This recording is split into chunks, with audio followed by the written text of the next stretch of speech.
I belong to Dharamshala. In 1976, I got my realization.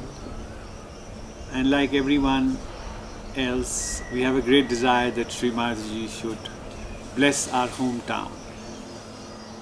So on several occasions, I happened to mention and pray to her to come to Dharamshala. So she said that, Himalaya is my father. It is my home. And I can go there anytime. But first, I want to be in the world to spread the message of Sahaja Yoga and complete my mission. And in the end, sometime, when everything is done, I'll return to my hometown. She says, I am Shailaputri. I'm the daughter of the Himalayas. So I let the matter rest. In 1985, Shri Mataji's birthday puja was in Delhi. And normally she departs for England after her birthday celebrations in Delhi. This year it so happened that there was a gap of about 10 days between the birthday puja and her departure. And there was no program elsewhere. So I mustered courage and I broached the subject again. Shri Mataji, now there is the time and you need some rest. And she looked at me quite amused with a twinkle in her eye and said, okay, let's go. So without much preparation, we boarded a train from Delhi station to Pathankot station and a handful of sage yogis. In Pathankot, I have a family house just outside called Mamoon village. So I wanted to dedicate it to her. So she held a public program there and spent a day there. And we had a small puja and I offered the house at her lotus feet. So she said, I think you should open a school here for the village children. So she named it International Sage School, Pathankot. And thereafter we left for Dharamshala. And coming here, the main town is called Katwali Bazaar, which is lower Dharamshala. We had an ancestral house here in Katwali Bazaar and she's spent the night there. In the evening there was a public program which the Lions Club of Dharamshala had hosted at the Dhauladhar Hotel. The anchor was very poetic and he started reciting verses which we call shares, and she enjoyed them very much, and she gave a very sweet and a loving talk to all the public and the members of the Lion Clubs. She explained that the lion was her vehicle, her vahan, so it was very, she said it was the work of the Param Chaitanya that the Lions Club should host her in Dharamshala. And in that warmth embrace of the mother, everybody received their realization. For follow-ups, we opened a center in our family home. Next day we went to the ashram in Talnu, and as we crossed the fork from where a small road bifurcates to the ashram, she felt tremendous vibrations coming and she asked for the car to stop. She got out of the car and she felt the vibrations coming from a patch of land, and she said, this is the place where Durvasa Rishi had meditated. We didn't know much about Durvasa Rishi. Then she explained that He was a very right-sided rishi and very hot-tempered. And one day the goddess appeared to him and said that, you need to cool your right side, so go to the Himalayas. So this is where he did his tapasya. And she said, you should build a temple here. So she drew out it was a odd size land, so she somehow managed to fit the temple there according to the vibrations, and later it was constructed and she blessed it. Then as we entered the ashram, the Dhauladhar range, which is first range of the Himalayas, she stood before the mountain range and she did pranam to her father, the Himalaya, and stood silently with her eyes closed for about 10 minutes. So we knew that there was a dialogue between the father and the daughter, and we all went into deep meditation. There were tremendous vibrations. And she gifted a photo of her father symbolically to the ashram, and that big portrait was later used for all the printing of all his photos in various books. And next day was the puja in the ashram. She said we'll do Shailputri puja, and all the Dharamshala yogis and some 100 yogis from all over India were there. Rahul Bhai was there, Rajesh, everybody was there. And after the puja it got late, it must have been about 11 o'clock at night. There was a full moon, and from the ashram we walked down to the cottage where she was staying. And she looked at the Himalayas. They were glistening, the snow was glistening under the moonlight. And she said, see how the vibrations are cascading from the Himalayas. So we looked up, we couldn't see anything. So quite humbly we confessed to Mataji, we don't see any vibrations. So she looked at us very piercingly and she said, now look. And then we saw the vibrations cascading down, and she commented that the Himalayas are Swayambhu, which was created to cleanse the whole world with its vibrations. And we were absolutely like in a waterfall enveloped by these vibrations, and we totally lost any sense of identity. And that experience, that moment stayed with me for many days, and I tried after that many times to see the vibrations, but I could not see them. So I realized that it was her gift to us for that particular moment, a blessing that we could see it, and then it never happened again. So that night I think she must have gone to bed about 1 o'clock or 2 o'clock in the morning.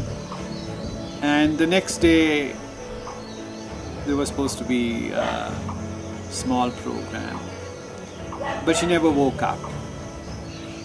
And we thought, she'll maybe wake up late, and so we delayed everything. But for several hours, till late evening, she slept and she slept and she slept.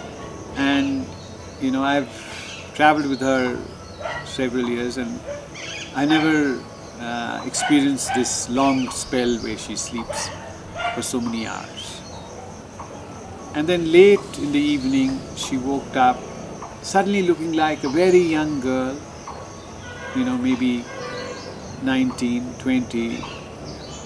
And we looked absolutely amazed. And she looked so fresh and so vibrant. And before we could even ask her anything, she said, I was so relaxed all my tiredness was sucked by the saints who were meditating in the Himalayas. The whole night they were sucking my vibrations. So I just was so relaxed that all the tiredness of the marathon world travels has gone, and I'm ready with a new body to start all over again with all my energy. So it was quite an experience for us because she was so joyous, bubbling, and then we mentioned that, Shri Mataji, you look like you're 19. I said, sometimes I give you glimpses of my real self, because my body gets heavy and fluffed when the vibrations get jammed inside. So people think that I've put on weight, but actually when the vibrations go, then I'm not this heavy looking person that you think I am. Then the next day there was a program, public program at Dal Lake, and we had spread word to the villages across the snow mountains. People had trekked all along for days to reach out the interior villages of the Himalayas, because these were all worshippers of the goddess. And they never heard of her, they never seen her, but just her photo and the posters, they said the goddess has come, the Devi has come. There were no questions asked, and people trekked miles and miles for days and days to reach the spot. And just as Shri Mataji stood by the lake, there was a green patch where we had arranged in the open. About 5,000 villagers had assembled. And she just put her hand, she didn't even say anything. They were singing, and she just said, "Here." And she put her hand, and it was like a gust of wind that just blew. And she said, the vibrations are coming from them to me. They've got it. So she didn't have to say anything. She didn't even have to follow the regular routine of giving realization. Just put her hands. And villagers were so overjoyed. They started singing and dancing the Pahari bhajans, and she just sat there and she was enjoying their vibrations. And she was so overwhelmed by this realization program that she sent a letter to me from Bombay, which is in the ashram, and you will see it, signed by the trustee of the Life Eternal Trust, Mrs. Saraf, expressing her joy at meeting these people. And then we drove back towards Pathankot. We had evening train, and en route, she was enjoying the beauty of the Himalayas, the greenery, the flora, the fauna. And I think she read my mind, because I had this earnest desire to see God. Of course, the God was before me, but there was a mental concept that there is a God Almighty somewhere. And how do I see that God Almighty? And again, she looked at me from the corner of her eyes and she said, "Look at the beauty of the mountains. This is the beauty of God. Why don't you just enjoy it instead of thinking about it?" And I was stumped. She said it so naturally, as if it was a matter of course, so something so simple. And I'd spent my whole life thinking about it and wondering about it and reading books about it, and it was as simple as that. So it left me absolutely speechless, and I went into total silence. And in that silence, I could feel the silence of the mountains, which I never felt before, even though I had lived all my life in these mountains. I suddenly felt and saw them very differently. And I realized, yes, that's what it is. And after that, that whole fixation about God left me. And that experience led to the writing of the book, Face of God. And I said, this is the face of God, and I never saw it before like that. And she guided me on how to write the book and what are the subjects and many things which we didn't know about her past. She told me, and some essays that she had written, and family history, and all that was compiled in that book. But that book was at a very early period of Sahaja Yoga. It did not record the years later on. And then it took a complete 3 volumes of biography. The 10th Incarnation, first volume, Kalki, from 90 to 2001, and the Last Judgment, 2001 till she took Samadhi. So this was the sequence of events that took place.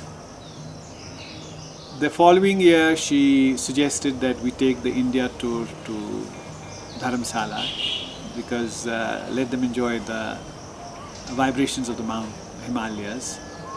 But the India tour came in December, and Dharamshala is cold and it snows, and the Europeans, the Americans, the Australians who come